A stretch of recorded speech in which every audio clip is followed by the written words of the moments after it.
Listen, I may open up my Bible app, read the scripture for the day, do the daily refresh, do a Bible plan, and then afterwards pick up my tarot cards.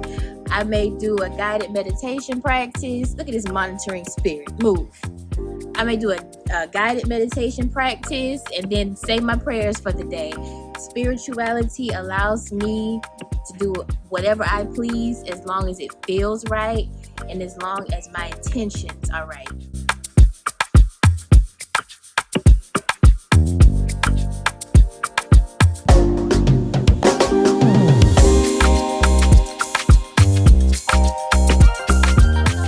My channel. For those of you who celebrate the new year on the 1st, happy new year, and for those who celebrate the astrological new year, happy 2025.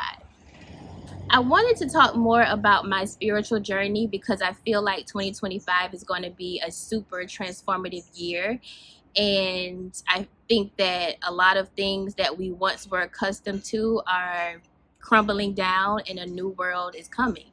So for those of you who are on spiritual journeys yourself or you're interested in it, then let's talk more about it. So a little bit about my backstory. I was raised in the church. I was raised as a Christian. I was at church almost every Sunday. I was an usher. I was at Bible study, vacation Bible study, like you name it, I was involved. So growing up, I definitely had a strong foundation in believing in God and also believing in the power of prayer. And my earliest memories, like I had a lot of fun in church. Like our church had so many different activities. They would take us to amusement parks. Like it was always fun. But it wasn't until I got a little bit older, because at that time I had the basic concept of like prayer and things like that, but I didn't really understand a lot of the teachings. And it wasn't until I got older to where I started to question certain things. And that's when I think the wheels started turning of, okay, this doesn't really make sense, or I don't know, like I've been taught to believe this, but I don't really know if I really believe it. So I will say probably like my preteen era was when I started having questions. And growing up, we're always taught like, don't question God. Like God's will is the perfect will. You do not question God. But I had some questions. But I never asked the questions because I always felt like it was something bad. Like, again, don't question God.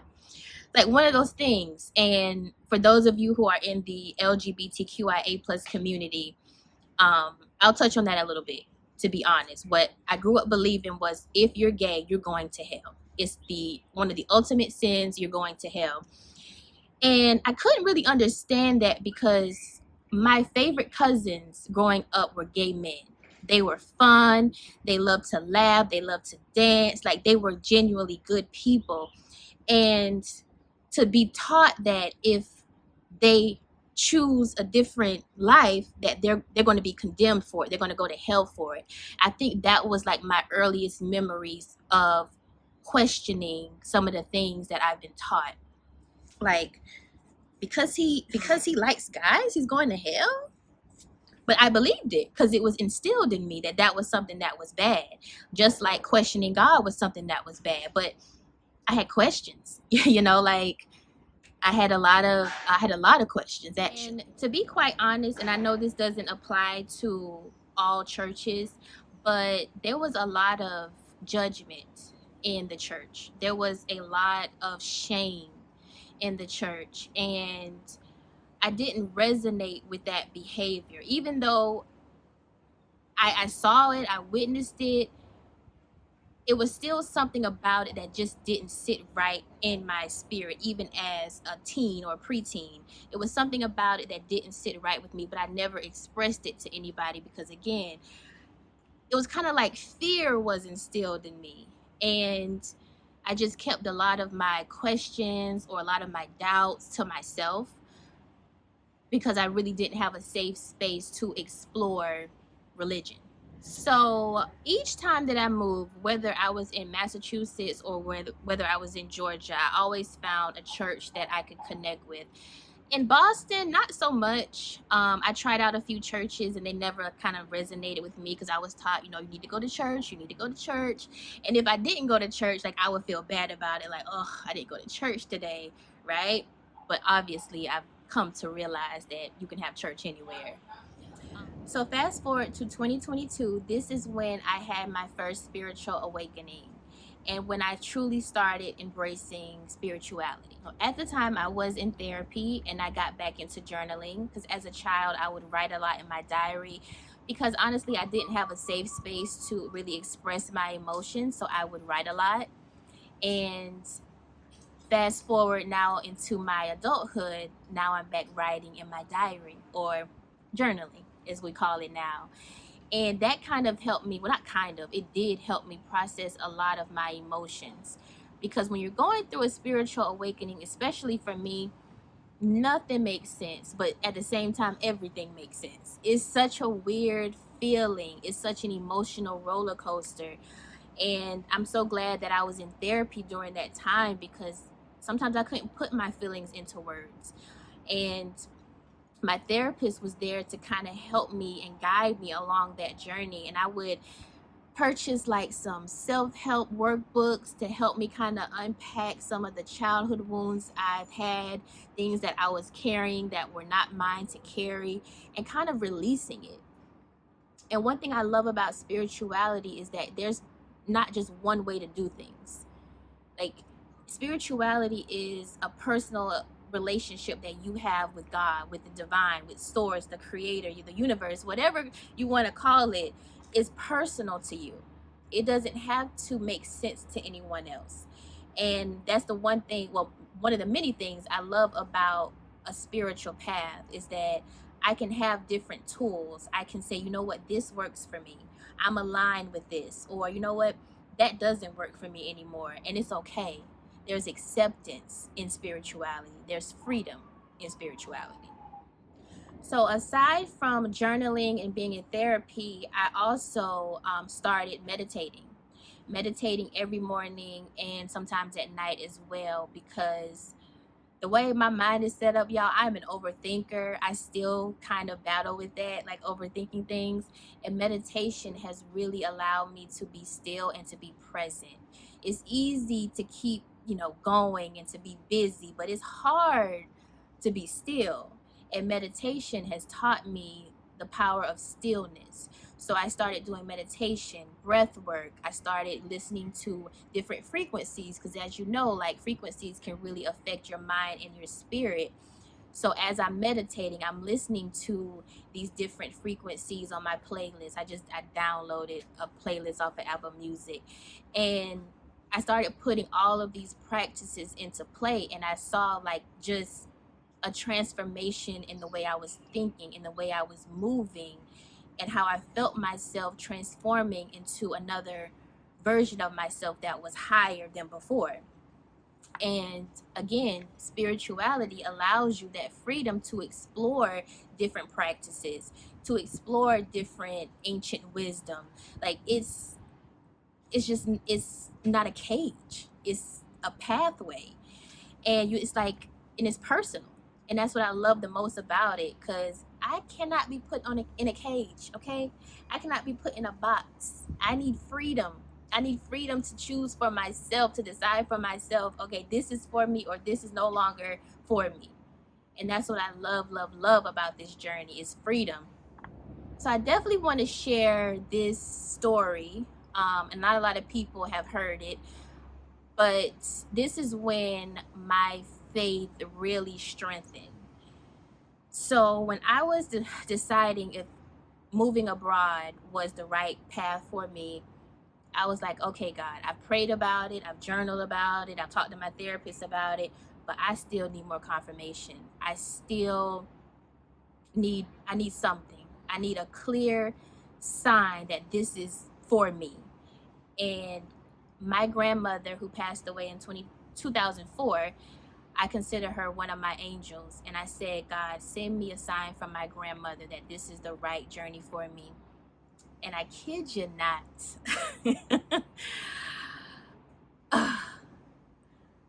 it was either later that day or the next day. it was quick. I was watching a show, and this lady entered it was a reality TV show, and this lady came in the house, and on the screen, her name was Jeanette, and that's my grandmother's name, Jeanette. But I was like, nope, that's just a coincidence. Nope, nope, nope, nope, nope. I still couldn't do it. I still couldn't say, okay, that's a sign, even though it was like, ooh, okay.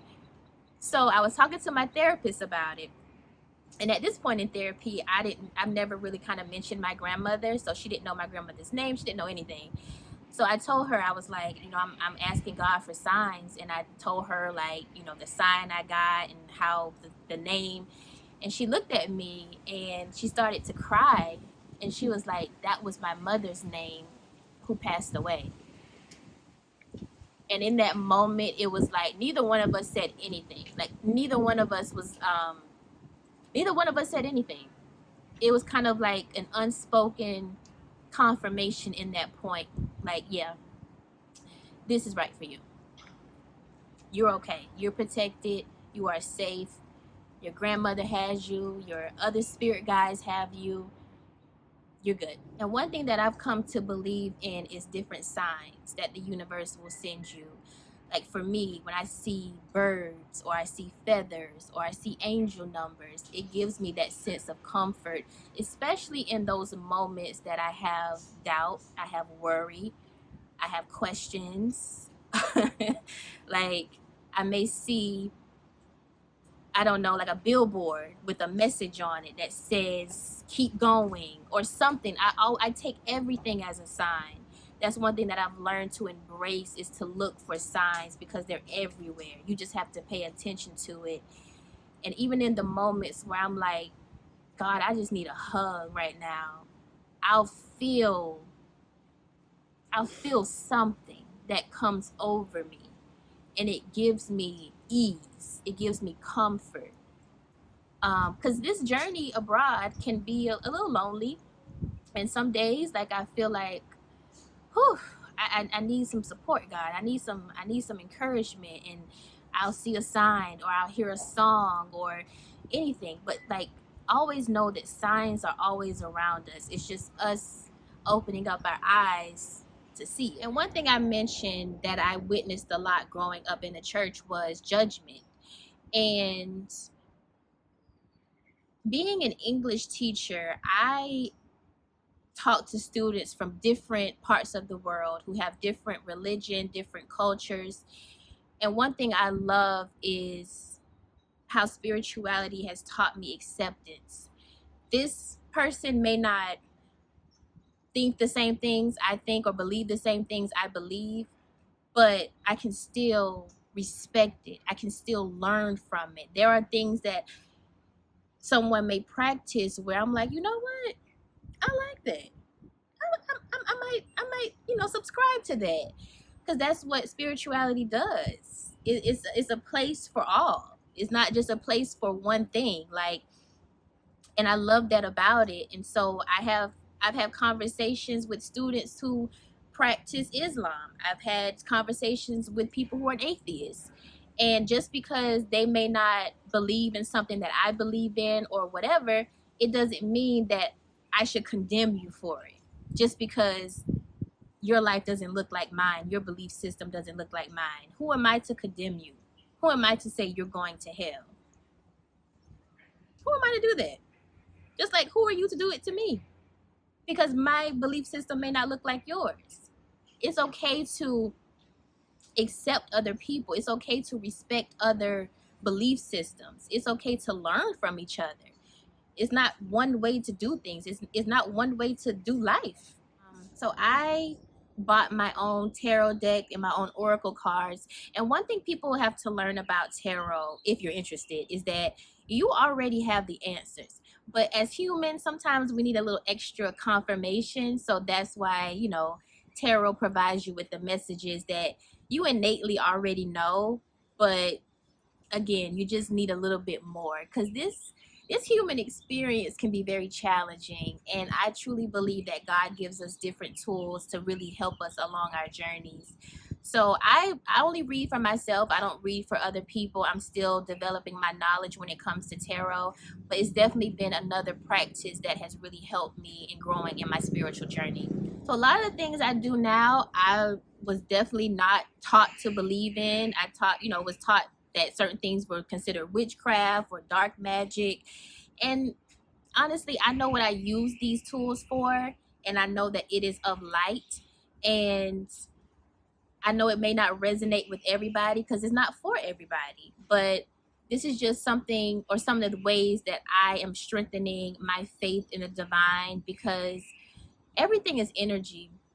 And you may hear someone say, well, I am God. Now, it's all about the intention behind it, but we are. God lives within us. God is not some distant deity that sits in the clouds on a throne and looks down on us. God is right here. God lives through us. God is us. We are God. We're just all energy. So even though Christianity isn't, I don't really fully subscribe to Christianity anymore, I do believe in having a strong foundation with God. I do believe in the power of prayer, but I also believe in that a lot of times religion creates division. And I don't want to choose to live my life to where I'm judging others, even though consciously and subconsciously we kind of all do it. I don't want to live my life that way. I want to live my life with purpose. I want to do what feels right. It may not look right to you, but it feels right for me, and that's the most important thing, especially at this point in my life, is what feels right for me. And the spiritual path, even though like spiritual community, they may have their stuff, I know what's working for me. I know what feels right for me, and I'm very happy knowing that I have a choice. As I mentioned earlier in my video about me starting to listen to more high frequency sounds, that inspired me to create a YouTube channel full of frequency sounds. So it's called Ethereal Healing Sounds. I have a few videos up right now. So whether you want to, before you start your day, listen to it, or at night, honestly, whenever you have time, because every day is different. I don't always practice meditation every day, but I did create these healing sounds that have helped me along my journey, and I wanted to share it with you all. So definitely go check it out. It is called Ethereal Healing Sounds. So if you made it this far in the video, please drop a dove emoji in the comment section. Again, 2025 is going to be a very transformative year. There's going to be a lot going on this year, but I'm a firm believer in finding the joy in moments that are uncertain, that are challenging. So I definitely want to spread positivity. I want to spread light. I want to have some real conversations. Y'all, to be honest, I haven't dropped a video in over a month because I was waiting to get a camera, but the camera came. I don't like the camera, so I'm still using my phone. But it was just like, it's not even about the equipment, it's about the message. And I just want to just inspire those who are on this spiritual path, or just starting out, or interested in it. Definitely you can ask me questions. I'm still a learner, but I'm here for questions and comments. But definitely leave a dove emoji, because I want to just spread light and harmony. And it's about freedom and authenticity and just doing things that we love to do, because this life is so precious. It's beautiful despite what the media may show us or what we see around us. This is a beautiful life, and it's a beautiful journey, and I just want to share as much positivity as I can, because I know things can be challenging for us all, but we're all in this together. We're all connected in more ways than we want to maybe acknowledge, and I've learned that through my journey, is that everything is connected, everything is energy. So definitely make sure you like, comment, share, and subscribe. And I cannot wait for more uplifting conversations. I can feel it deep inside.